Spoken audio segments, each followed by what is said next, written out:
네, 하나님의 말씀입니다. 제가 읽겠습니다. 그러므로 너희는 이렇게 기도하여라. 하늘에 계신 우리 아버지. 예, 지금 우리가 어디에 와 있는지 좀 알아야 할 것 같습니다. 주님께서는 지금 세 가지 의로운 일에 관해서 말씀하고 계십니다. 먼저 자선, 그리고 기도, 그리고 금식에 대해서 계속 말씀하고 계시죠. 자선에 대해서는 이미 살펴보았습니다. 기도에 관해서도 일부, 한 절반 정도 살펴보았습니다. 오늘부터 주기도입니다. 주기도에 관해서는 오늘부터 세 번 정도 살펴본 후에 그 다음에 금식에 관해 살펴보도록 하겠습니다.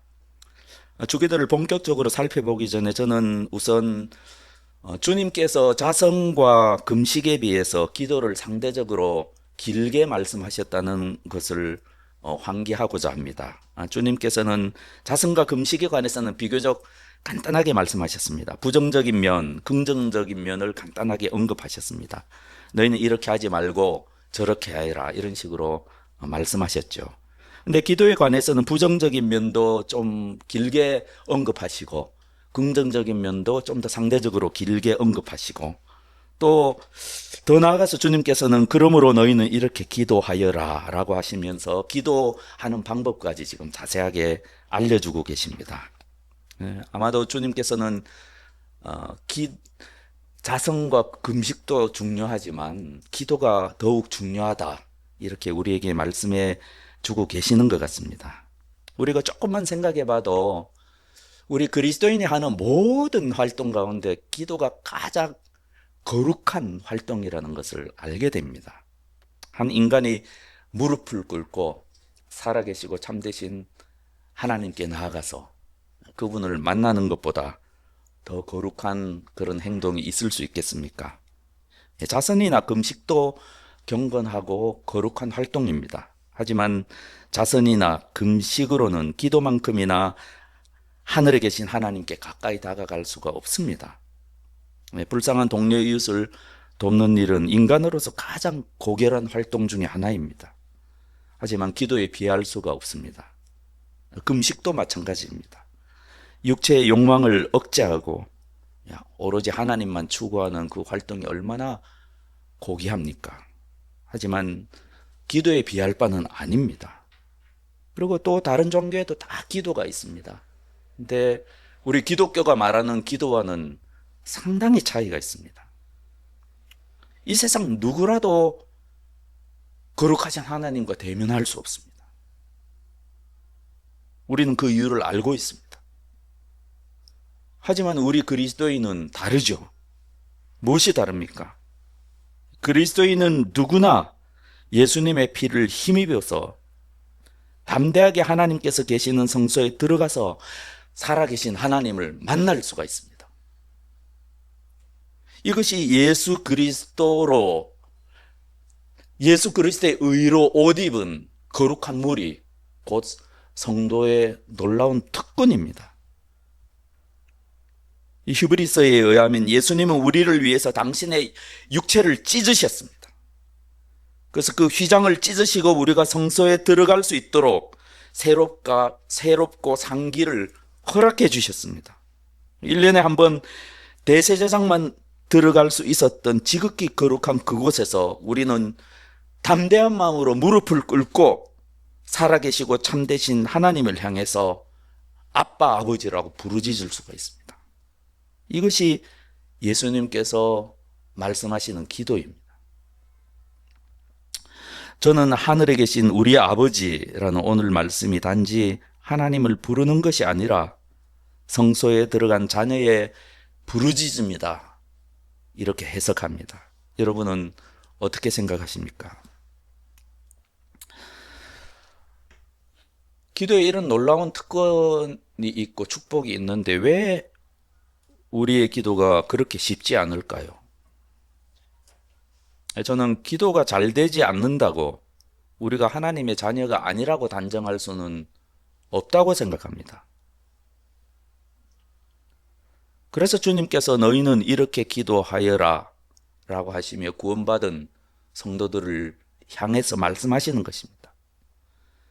주님께서 기도하는 법을 자세하게 가르쳐 주셨다는 것 자체가 기도가 중요하다는 것도 말씀해 주시지만 또한 기도에 어떤 훈련이라는 차원이 있다는 것도 말씀해 주십니다. 기도에는 훈련의 차원이 있습니다.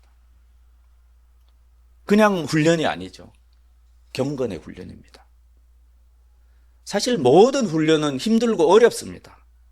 어떤 면에서는 기도에도 그런 차원이 있다는 말씀입니다.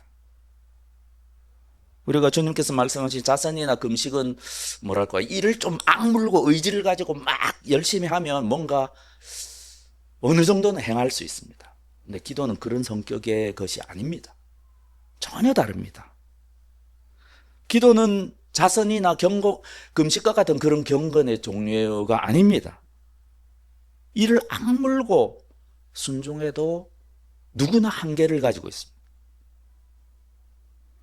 우리가 아는 바대로 우리 그리스도인은 훈련을 받아야 하는데, 우리 그리스도인이 받아야 되는 훈련은 두 가지가 있습니다.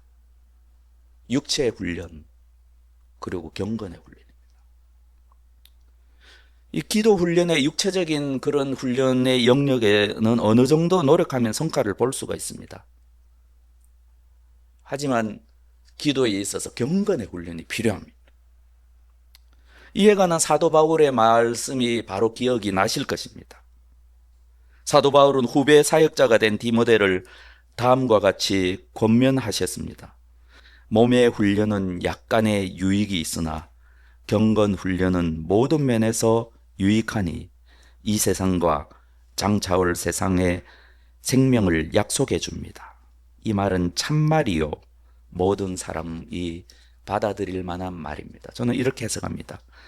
육체의 훈련은 약간의 유익이 있으나 영적 훈련은 모든 면에서 유익하니. 무슨 말씀입니까?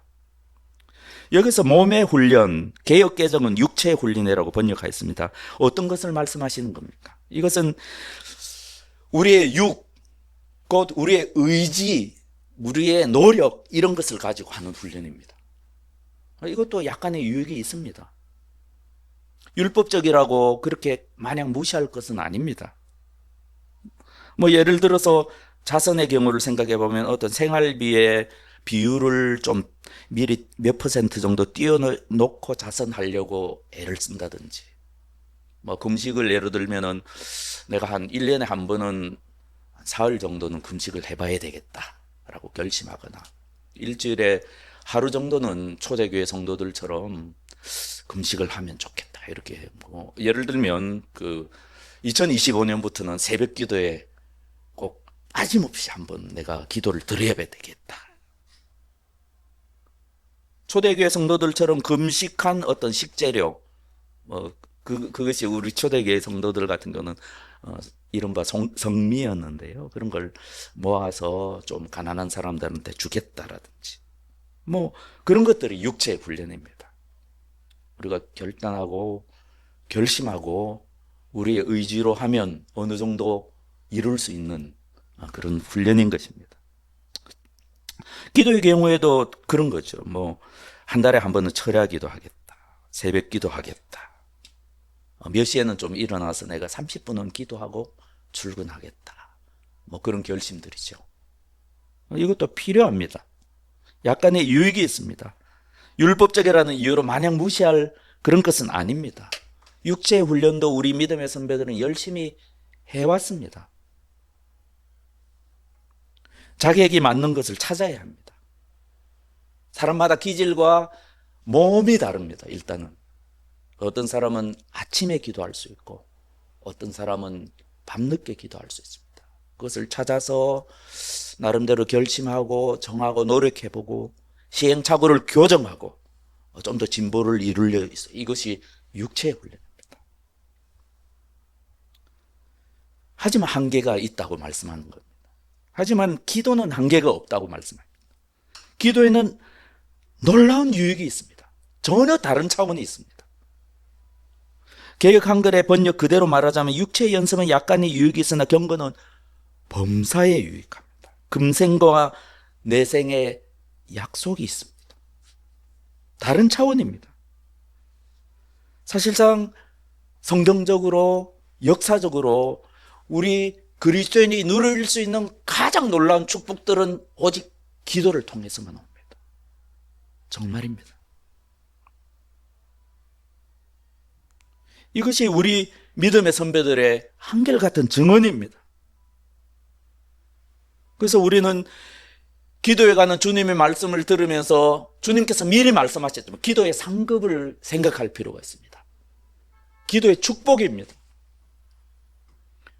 하나님께서 저 하늘에 신령하고 놀라운 축복을 이 땅에 사는 우리에게 내려주시는 하나님께서 마련하신 방안으로서의 기도인 것입니다.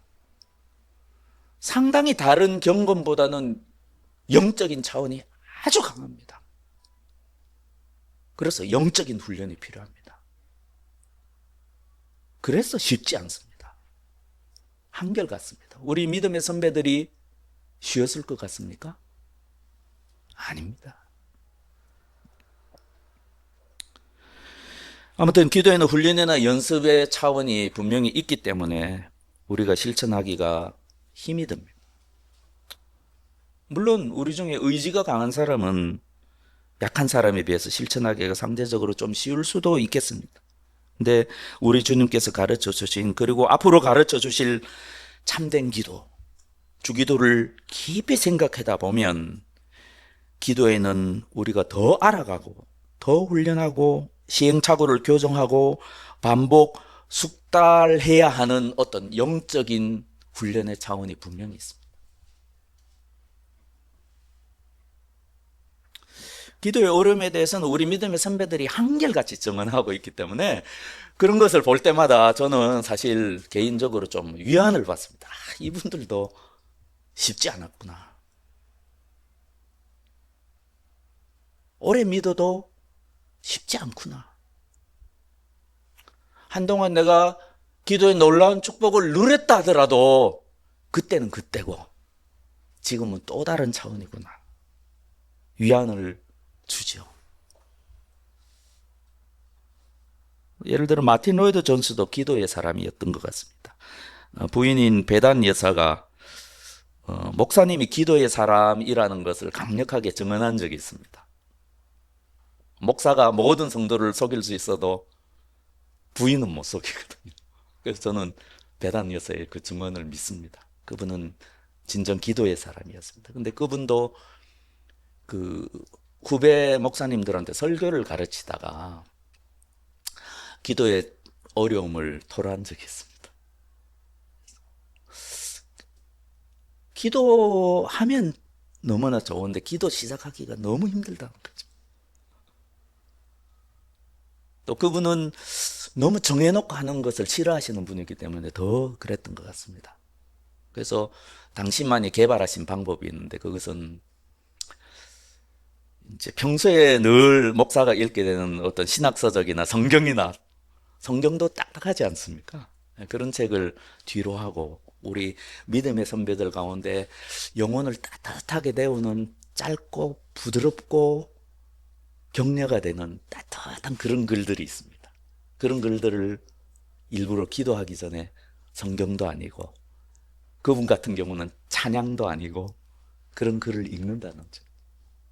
그렇게 따뜻하게 영혼을 하나님 앞에서 믿음의 선배들의 도움을 받아서 이렇게 따뜻하게 한 다음에 이제 주님께 기도한다는 거죠. 하늘에 계신 우리 아버지 이렇게 기도할 수 있다는 거죠. 그래야만 우리랑 별로 다르지 않지 않습니까? 그분들도 어떤 면에서는. 하지만 우리가 영적 거장들의 정기, 정말 기도의 사람이 있습니다. 마틴 로이드 존스 목사님 같은 경우는 비할 바가 조지 뮬러 이런 분들 정말 기도의 용사가 있습니다. 그래서 하나님의 권세로 이 땅을 바꾼 사람들이 있습니다. 그런 사람들에 대한 글을 읽으면 그분들의 이전에 초신자 때 에피소드나 또 기도할 때 어려운 것들은 상대적으로 적지 않습니다. 그럴 때는 정신이 번쩍 들죠. 위안이 되기보다는 뒤통수를 맞은 것처럼 그럼 맞아 이게 기도인데 그런 생각이 들죠. 그래서 예를 들면 여러분이 잘 모르겠지만 IMF에 깊은 영향을 미쳤던 그 찰스 시몬, 영국 복음주의의 올바른 토대가 되셨던 그분은 하루 4시간을 뜨겁게 기도한 것으로 유명합니다. 감히 우리가 따라, 존 웨슬리 같은 경우는 종종 친구들에게 농담 삼아 기도하라고 격려하면서 이렇게, 이보세요. 나는 하루 4시간 이상 기도하지 않는 그리스도인들은 불쌍하게 여긴다네. 라면서 이렇게 친구들을 격려하기도 했다는 글을 읽은 적이 있습니다. 이 조셉 얼라인이라는 분이 있었는데 그분은 새벽 4시에 일어나서 8시까지 매일 기도했던 분. 때로 늦잠도 잘 수 있잖아요. 그래서 늦잠 자다 보면은 바깥에서 움직이는 그 신문 배달부의 소리 때문에 이렇게 깨면은 막 탄식을 했답니다. 일어나서. 저 신문 배달부에 자기 일에 쏟는 정성보다 내 주님께서 이토록 하찮은 정성을 받으셔야만 하다니 이렇게 한탄했다고 합니다. 참 이런 글을 읽으면 부끄럽죠. 나도 그렇게 될 수 있을까 싶죠. 하지만 마음속에 정말 기도를 배우고 싶다. 정말 예수님처럼 기도하고 싶다. 우리 사도 바울처럼 기도하고 싶다. 우리에게 허락하신 그 믿음의 사람들, 우리 믿음의 선배들, 허다한 구름 때보다도 많은 그분들을 본받고 싶다. 그런 생각을 강하게 저의 경우는 하게 됩니다. 아마 주님의 제자들도 비슷한 심정이거든요. 그래서 주님 찾아가서 기도 마치실 때까지 기다렸던 것 같습니다. 주님께서 오랜 기도를 마치자 다가가서 주님, 저 세례 요한도 제자들한테 기도 가르쳐 주시는데 저희에게도 기도를 가르쳐 주십시오. 이게 아마 우리와 같은 그런 예수님의 제자들이 심정이었던 주님의 기도하시는 모습, 기도하시는 그 음성 다르다. 아빠 아버지여 부르짖는 그 모습을 보고 기도를 배우고 싶은 그런 마음이 강하게 드는 것입니다. 어쩌면 우리 교회 가운데 기도의 열정이 부족한 것은 목사인 저를 비롯해서 어떤 기도의 모범이 될 만한 성도가 없기 때문이 아닌가 그런 생각도 좀 해보게 됩니다.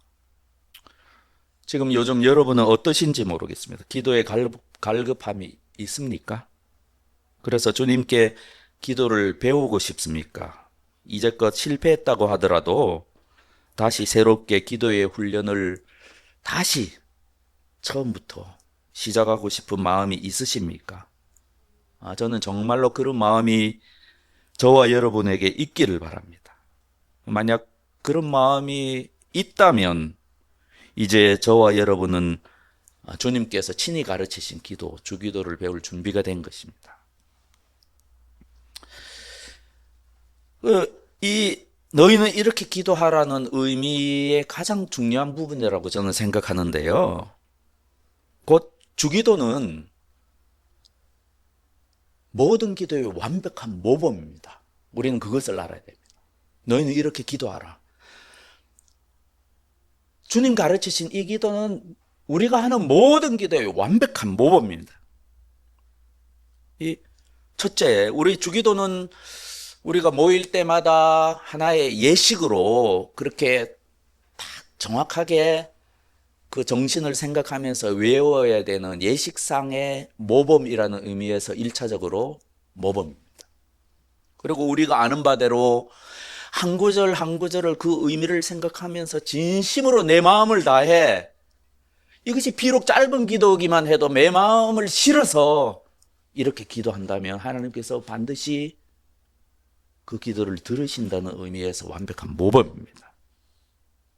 더 나아가서 주기도는 이 세상에 존재했던 모든 주님의 위대한 성도들이 드렸던 모든 기도를 축약하고 요약하고 중요한 것들을 추려내면 오직 주기도만 남는다 라는 면에서 기도의 완벽한 모범, 그런 뜻입니다.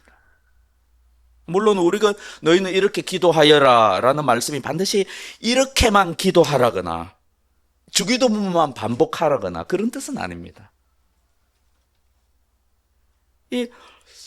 혹은 이 주기도문을 외울 만큼 짧게 기도하라 이런 뜻은 더더욱 아니죠. 왜냐하면 우리 믿음의 선배들뿐만 아니라 주님 자신도 그렇게는 안 하셨기 때문입니다.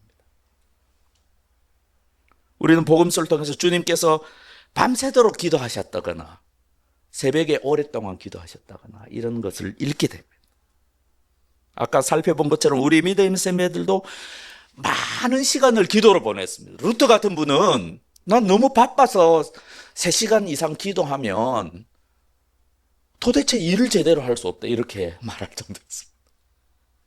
우리 믿음의 선배들은 기도로 일을 했습니다. 곧 하나님의 능력으로 일상의 삶을 살았던 것이죠.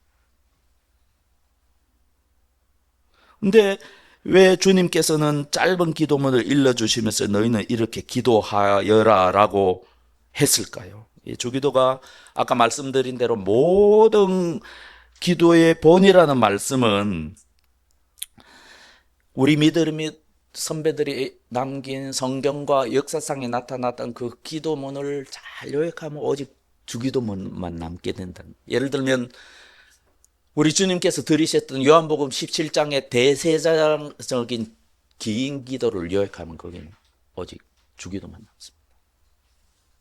그런 것입니다. 이것이 주기도가 모든 기도의 완벽한 본이라는 의미입니다.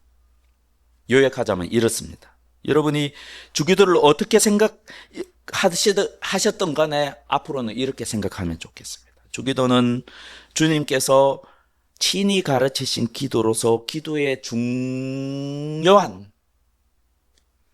가장 밑바닥의 원리 원칙을 담고 있다. 이렇게 생각하시면 좋을 것 같습니다. 어떤 면에서 예를 들어보겠습니다. 기도는 설교랑 좀 비슷한 면이 있는 것 같습니다. 설교와 기도는 상당히 유사하다고 생각합니다. 제가 이렇게 설교 원고를 가지고 여러분 앞에서 설교하지만 제가 좀 더 훈련된 목사라면 아마도 메모만 들고 설교할 것입니다.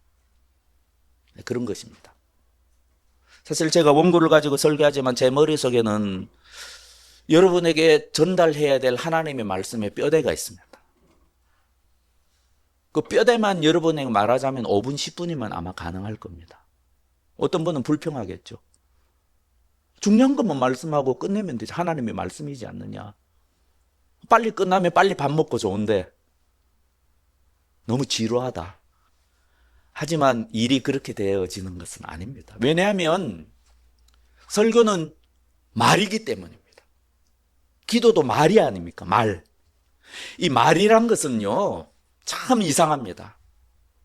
우리가 사랑하는 사람에게 고백하면서 단 한마디 나는 너를 사랑한다, 결혼하자 이걸로 끝날 수가 있습니까? 그렇게 해가지고 내 감정이나 내 마음이나 이런 것들이 전달이 되겠습니다. 설교도 그런 것입니다. 제 같으면요, 제가 설교를 듣는 입장 같으면 목사가 나에게 뼈다귀만 던져주기를 바라지는 않을 겁니다. 뼈다귀와 함께 붙은 풍성한 살, 맛있는 부위만 골라서 그리고 잘 익혀서 거기다 맛있는 소스도 발라서 저한테 전달해 주기를 간절히 바랄 것입니다. 기도는, 특별히 주기도는 뼈대입니다. 골격입니다. 우리는 그것을 알아야 합니다. 그리고 그 골격의 맨 앞에 우리가 건물이 될 골격을 이렇게 쳐다보고 있습니다, 지금. 우리 주기도문을 앞두고 있습니다. 그러면 여러분 앞에 제일 먼저 뭐가 보입니까? 하늘에 계신 우리 아버지, 이게 보입니다. 그게 제일 먼저 보입니다. 근데 그것은 자세히 보니까 제일 앞에 있는 것이 아니라 모든 건물의 골격을 받추고 있는 중심 기둥이라는 것을 알게 됩니다. 오늘 본문의 뜻이 그것입니다. 뼈대 가운데 모든 그 뼈대를 지탱하고 있는 중심 기둥이 하늘에 계신 우리 아버지라는 것입니다. 사랑하는 형제자매 여러분,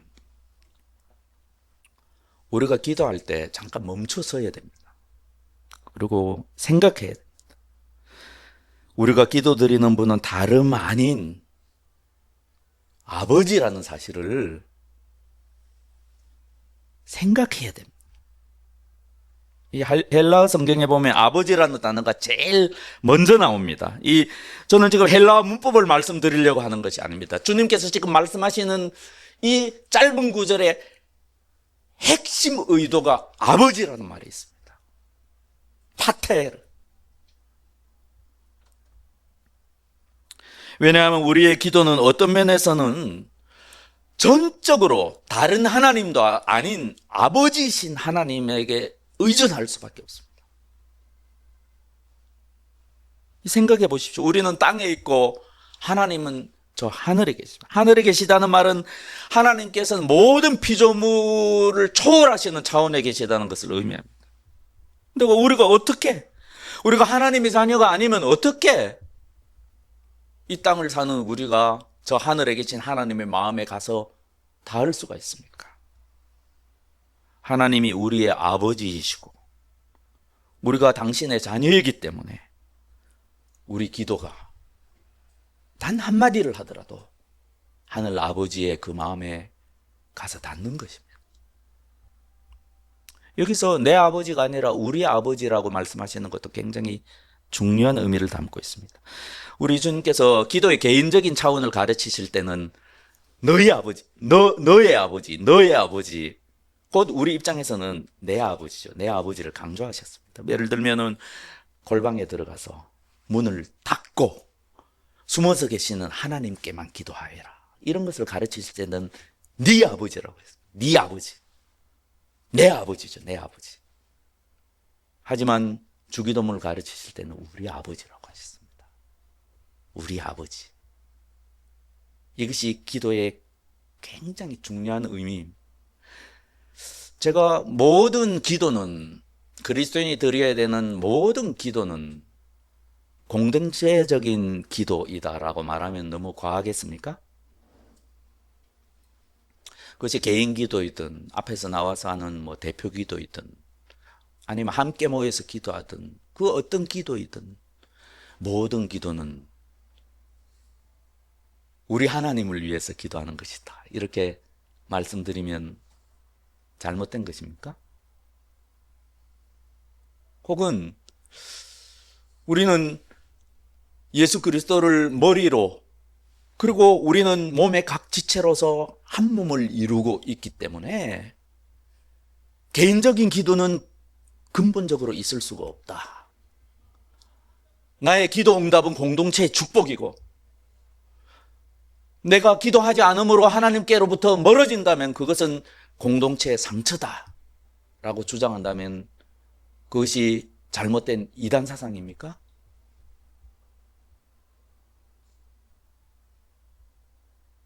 저는 제 말이 맞다고 생각합니다. 지금 제가 말씀드리는 것이 맞습니다. 우리가 온전한 교회가 되어야 간다고 생각합니다. 그렇게 생각 안 하시는 분은 없지 않습니까? 그것이 과연 무엇을 의미할까? 우선 내 하나님께 드리는 기도가 있어야 되겠죠. 그것이 아마 시작일 것입니다. 그 다음에 어떻게 되겠습니까?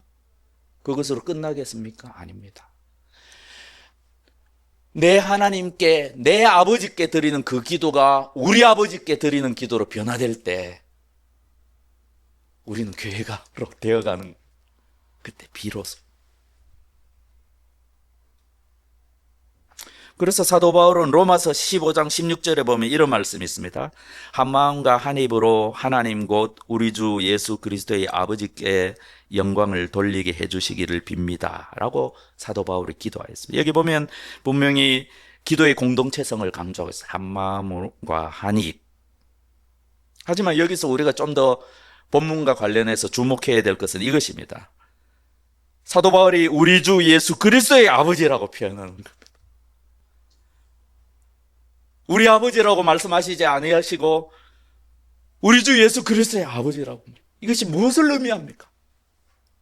우리가 기도하는 우리 아버지는 다름 아닌 우리 주 예수 그리스도의 아버지시라는 사실입니다. 이것입니다. 이것이 기도의 공동체성의 핵심입니다.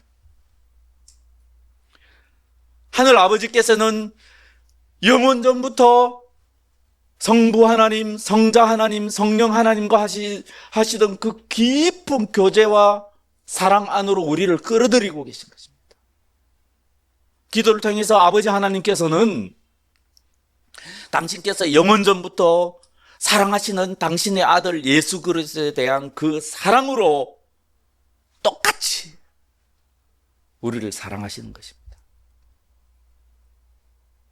그것을 우리 주님께서는 우리 아버지께 기도하라 이렇게 표현하신 것입니다. 우리 아버지라고 하셨습니다. 우리를 형제라 부르기를 부끄러워하지 않으셨습니다. 왜요? 첫째, 우리 죄를 대신해서 죽으셨기 때문에. 둘째, 당신께서는 우리와 똑같은 인간이 되어 보셨기 때문에. 우리와 똑같은 고난과 고통과 마음의 허전함과 외로움과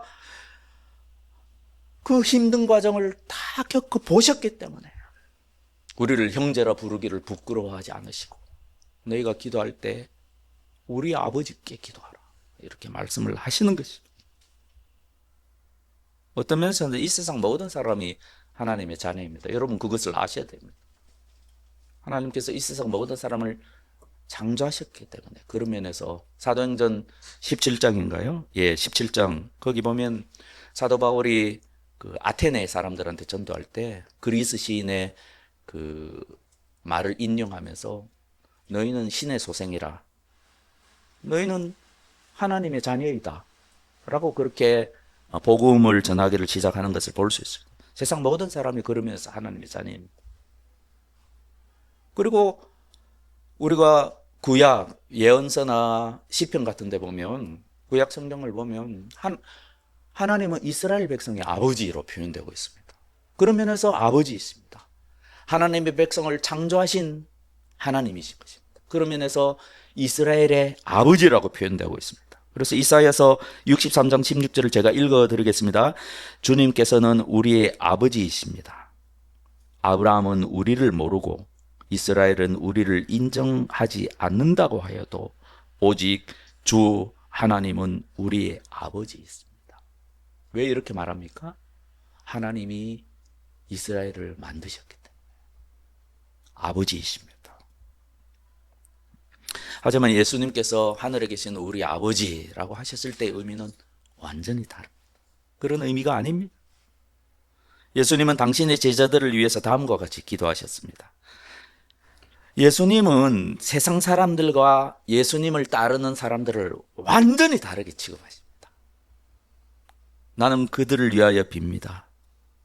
나는 세상을 위하여 비는 것이 아닙니다. 아버지께서 내게 주신 사람들을 위하여 빕니다. 그들은 모두 아버지의 사람들입니다. 이 주님의 구별은 절대적이고 완전한 구별입니다. 하나님과 상관없는 자들과 하나님의 사람의 구별입니다. 우리가 몇 주일에 걸쳐서 그래서 살펴보았습니다. 오직 주 예수 그리스도 안에 있는 자들만 하나님의 자녀입니다. 우리는 입양을 통해서만 하나님의 자녀가 될 수 있습니다. 우리는 본래 진노의 자녀, 마귀의 자식이었습니다. 우리는 하나님의 자녀가 되기 위해서 하나님의 가정으로 입양되어야 했습니다.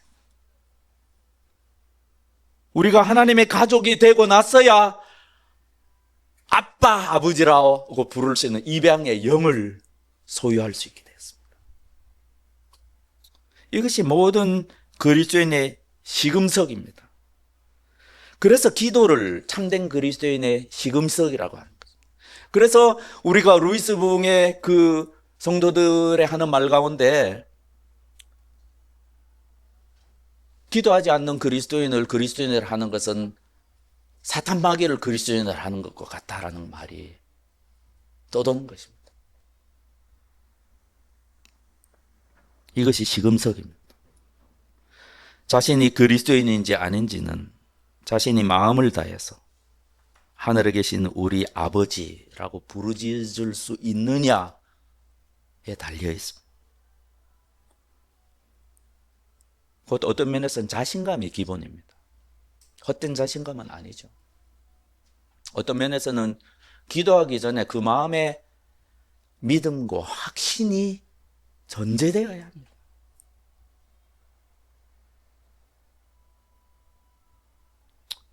그러면 우리가 어떻게 되리라고 짐작할 수 있습니까? 기도합니다. 기도자는 절망과 아픔과 상처와 강한 필요를 안고 하나님 앞에 나왔습니다. 내 아버지여 라고 기도를 시작합니다. 그때 기도자의 마음에 어떤 일이 있을 것이라고 상상하십니까? 이미 내가 무슨 말을 하기도 전에 하나님께서 나의 필요를 아십니다. 그래서 기도가 끝나기도 전에 내 마음에는 기쁨과 확신이 넘칩니다. 시편을 보십시오. 상황은 전혀 변하지 않았습니다. 하지만 우리 믿음의 선배들은 기도하던 중에 그 마음의 평강과 감사와 기쁨으로 가득 차게 됩니다. 그래서 하늘에 계신 우리 아버지라는, 너희는 이렇게 기도하라는 그 기도가 모든 기도의 중심이라고 말씀드리는 것입니다. 즉 믿음으로 인해서 소망이 생긴 겁니다. 믿음으로 인해서 소망이 샘솟는 것입니다. 그리고 그 결과는 사랑이죠. 믿음, 소망, 사랑 가운데 최고는 사랑입니다. 하지만 적어도 기도에 있어서 그 시작은 믿음입니다. 그것을 아셔야 합니다. 이것이 살아있는 신앙이요, 살아있는 기도입니다.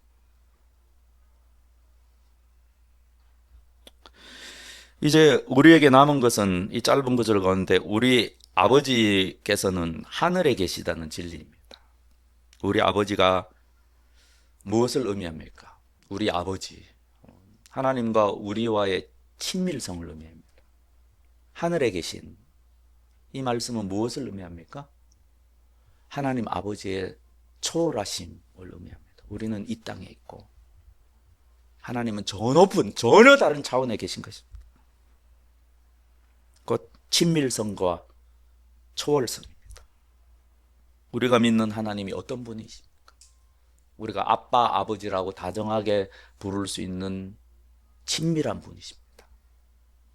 하지만 우리는 기도할 때 반드시 기억해야 됩니다. 당신의 초월성. 주님의 강조점은 두 가지 모두에 있다고 생각합니다. 그러면 우리가 기도할 때 이 두 가지 진리를 다 붙들고 기도하기 전에 우리 마음에 이것을 품고 우리 입을 열어야 합니다. 하늘에 계신 우리 아버지. 우리는 땅에 있다는 것을 인식해야 됩니다. 그런 의미죠. 하나님은 초월에 계시다면 우리는 이 땅에 있습니다. 하나님은 지혜와 능력에 있어서도 모든 피조계를 초월해 계십니다. 하나님은 영이시라는 측면에서 모든 피조물에 초월해 계십니다. 당연히 우리는 기도할 때 하나님의 초월하심도 의지해야 합니다. 하나님의 위엄, 하나님의 위대하심, 하나님의 전능하심, 하나님의 전지하심, 우리를 훨씬 초월해 계시는, 높이 계신 그분을 우리는 의지하는 마음이 우리에게 있어야 합니다. 땅에 있는 존재입니다. 우리는. 즉 우리로서는 한계가 분명합니다.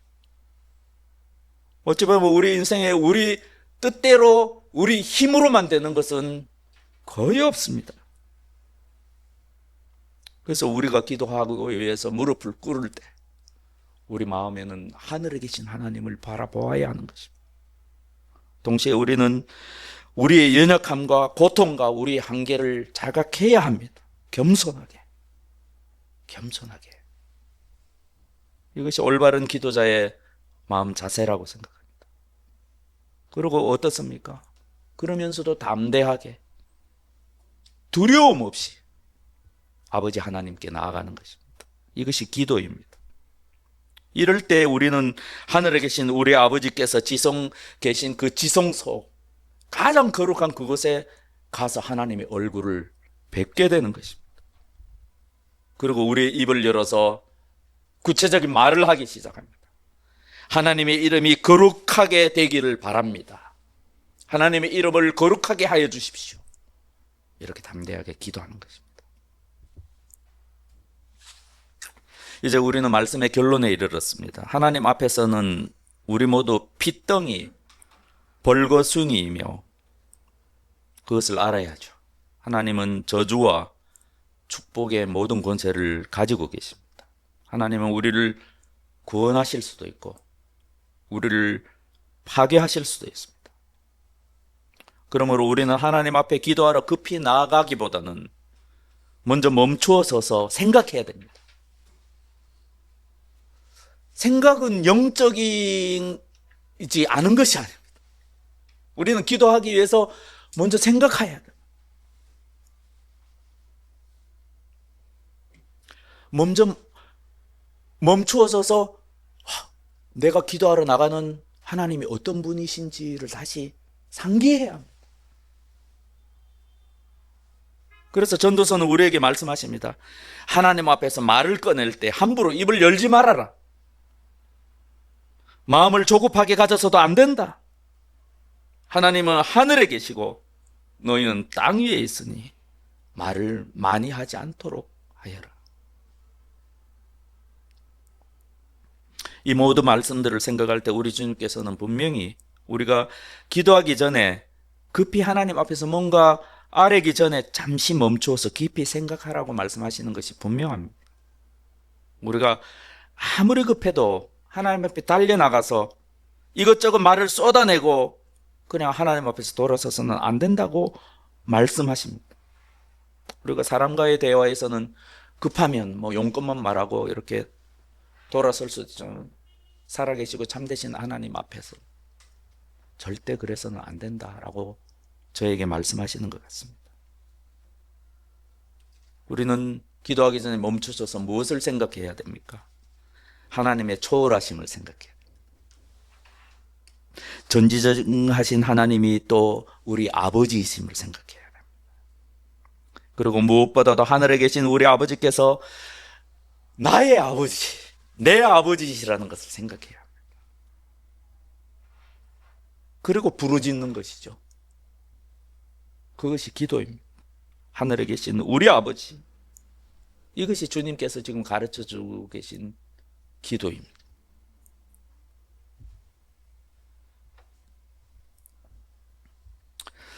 우리가 아는 그 깊은 영성의 사람들이 있습니다. 그래서 영성을 많이 가르쳤고 그 교회에서 사람들에게 큰 영향을 주었던 사람들이 한결같이 기도의 첫 단계가 다름 아닌 깊은 생각이라는 것을 한결같이 공통적으로 말하고 있습니다.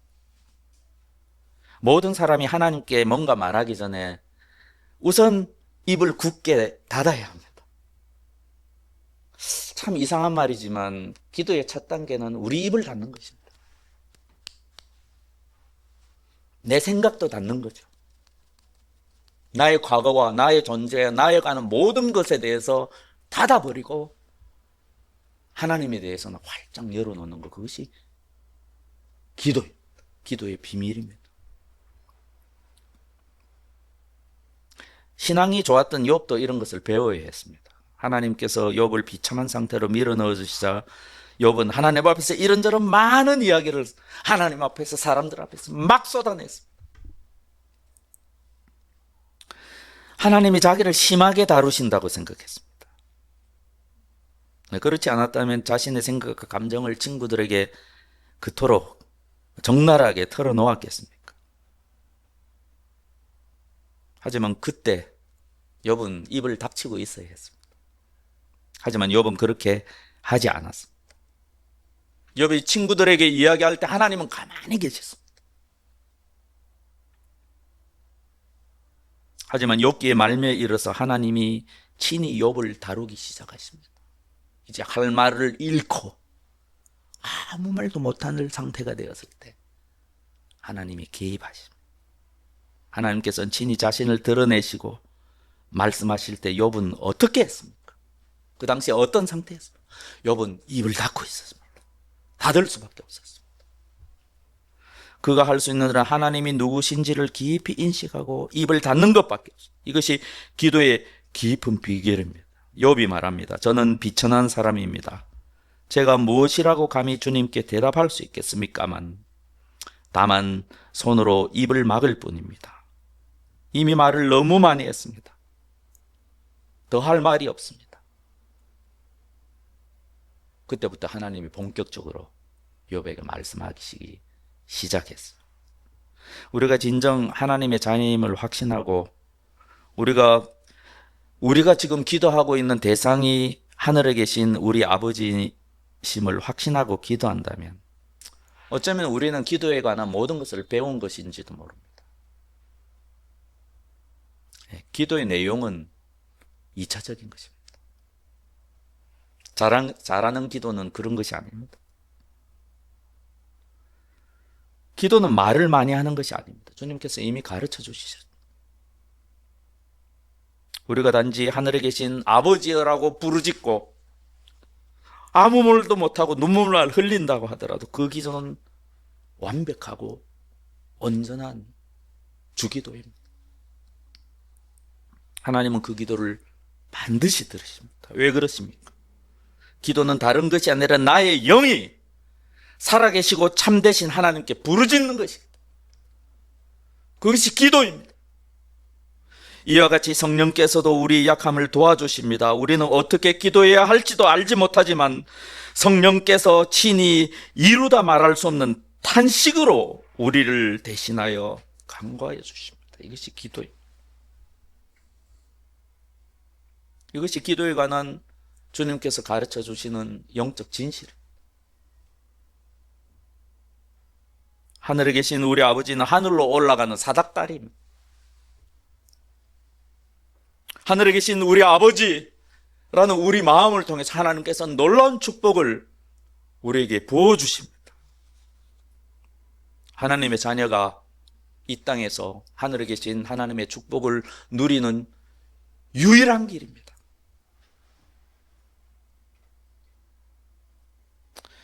참된 기도를 통해서 주님께서 가르쳐 주시는 이 기도를 통해서 하나님의 축복을 누리는 예수 그리스도 안에 있는 하나님의 온갖 신령한 복을 이 땅에서도 누리는 저와 여러분이 되기를 기원합니다. 그래 날마다 시시때때로 순간순간 쉬지 않고 하늘에 계신 우리 아버지여 라고 내 영으로 부르짖는 저와 여러분이 되기를 바랍니다. 아멘.